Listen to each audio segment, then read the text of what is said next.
Well, hey everybody. Sorry, had to wait a couple minutes here. We have the weekly or monthly alarm system going off at 1 o'clock on a Wednesday afternoon, first Wednesday of the month, and we had sirens going off, and it was pretty crazy. Figured you didn't want to hear that over me, so why not? I waited. Okay, so this week is week 13 of me doing these Facebook Live events. And this week, for me, getting everything ready for the launch of Polarities and of Revolutions, it's been almost a week of screeching halt.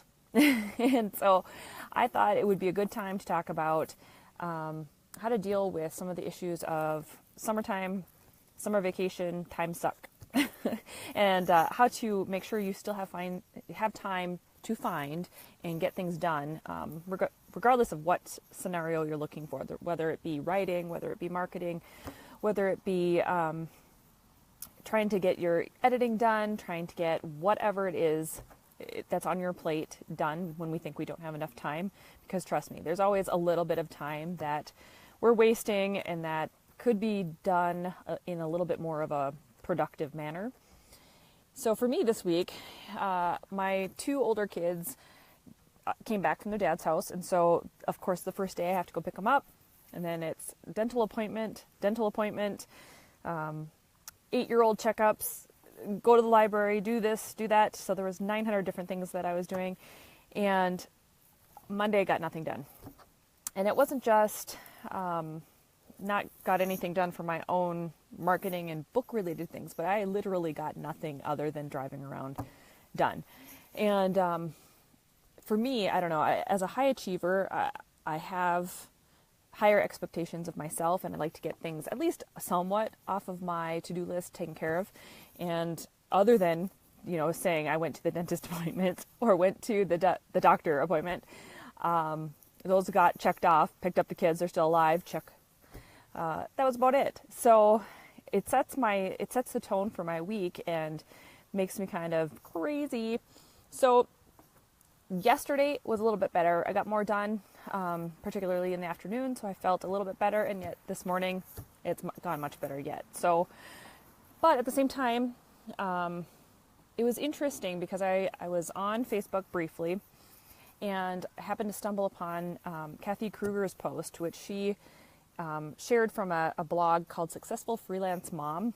Abby is the creator of this particular post in this blog, but I shared it this morning. And in that, so it must not just be me. It must be something that's happening to freelance moms, to other entrepreneurs who are moms and trying to get things taken care of, all while also being mom. And what she recommended doing was having a full-on time audit. So taking the time throughout a day, throughout a week, to find where your time sucks, literally, are. So, and you might be surprised where they actually are. For her, she was thinking it was going to be doing the laundry and making meals. And it turned out that was not actually the case. That where she was able to cut the most amount of time was in the smaller things, the things that you really don't even think about. Things like playing with words with friends, because you think, oh, it's just going to be a quick minute, but it ends up being longer than that. And while taking those brain breaks are great, it's a smart thing to do, and it's exceptionally smart to do things that are going to help your brain. Words with friends is okay as long as you're not sitting there all day long doing nothing else. It's probably one of the better ones. It's better than something like Candy Crush, for instance. But you also need to make sure that it's not taking over. I know for me, I like to scroll through Facebook, and I like to take a look to see what new is happening, whether it be in politics, whether it be new developments in neuroscience, whether it be all sorts of things. I tend to veer towards humor, and so I like to share those with my audience, because I'm always searching for ways to engage my audience, to engage the people who I want to draw to me, if that makes sense. And so I want people who are of similar mind, who have a fun sense of humor, who want to enjoy their day. And so I'm constantly on the lookout for those things. And Facebook happens to be the one that I'm most comfortable with. It doesn't necessarily mean it's the only one I do. I do Instagram, I do Twitter. But I tend to like the way that it's structured, and it has almost always been infallible. So that seems to be where my time suck is, and especially if I am uncertain of what I want to do next. And so while the time audit is a good start, I think also taking a moment out to say, okay, why am I doing this? Why am I taking so much of this time to do X, Y, Z once the time audit is done? What's the underlying reason? Is it because I feel like I don't have enough time to myself? Is it because I'm literally doing 500 other things, so this just feels like one more thing to do? Or is it deeper than that? Is it because you're scared to do the next thing, or you're uncertain of what to do next? And I think for me, when I'm most uncertain, that's when I tend to try to let my brain do the work, when really I need to actually get out of myself and go dig into other scenarios that work better. So for instance, this morning I hopped on a Publish webinar over lunch, and I was listening to the fall marketing prep for getting your books ready to go for fall. And obviously I have Polarities coming out in October and Revolutions coming out in November. So to me it was perfect, and it gave a lot of really good details, got my brain back into the marketing game again, where if marketing isn't your like cup of tea, and I can't say it's my favorite of the things to do, it really isn't. I would much rather be creating and doing nothing but that. But I know it's not realistic, especially if I want other people to read my books. So it gets me excited and engaged again in the process when I listen to others who know the system, who are doing it actively, and maybe who have tips and advice that I either don't think of, or I guess maybe just wouldn't put myself in that situation for.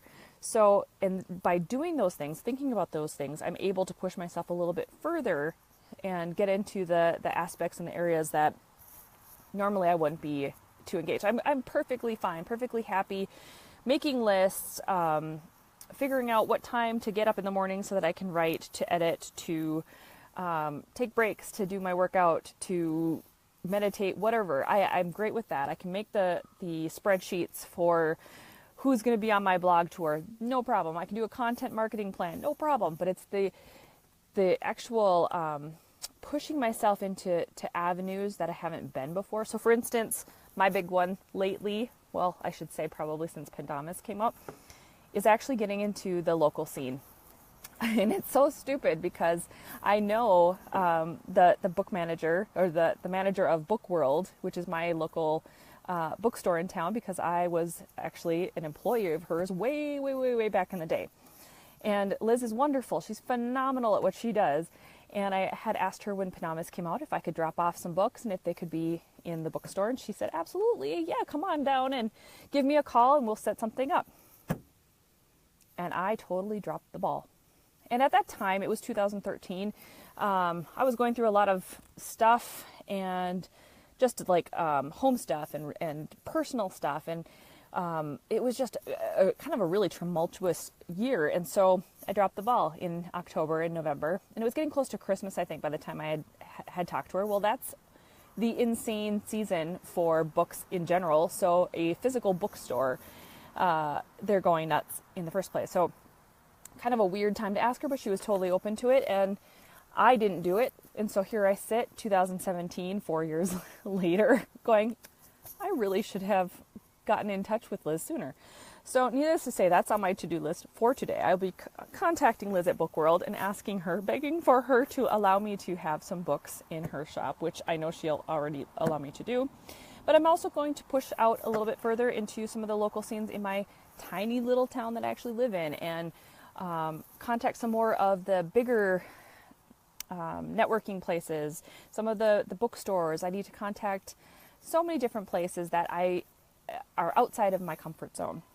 And needless to say, that is one of the ways that I can see myself going further and getting over this summertime suck thing going on that I have in our house. Plus we have so many kids.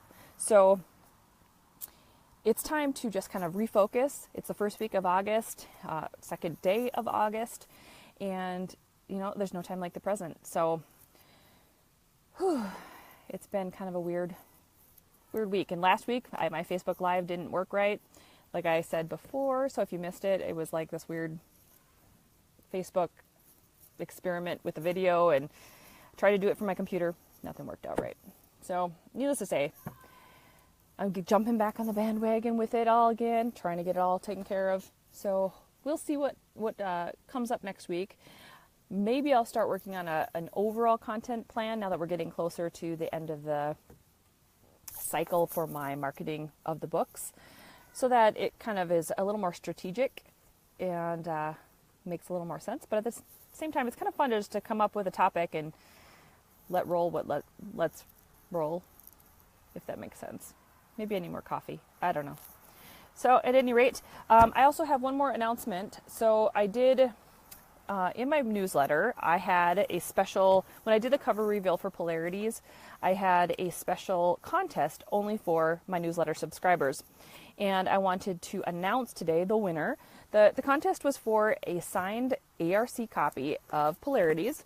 So one of these books is going to be going to Brandy H. She subscribed in my newsletter. She signed up for the contest, and I am so pleased to be able to send you a copy of this book, Brandy. So send me your address. I've emailed you already, and hopefully we can get you this copy to you soon. And so yeah, that was my big announcement. And so cool beans, if you like fun stuff that is a little bit different, for instance, one of only 5 in the entire world ARC copy of Polarities, then sign up for my newsletter, because that's where I'm going to do some of my more special type giveaways. And so it's carissaandrews.com. Sign up there and we'll get you hooked up. Next one will be probably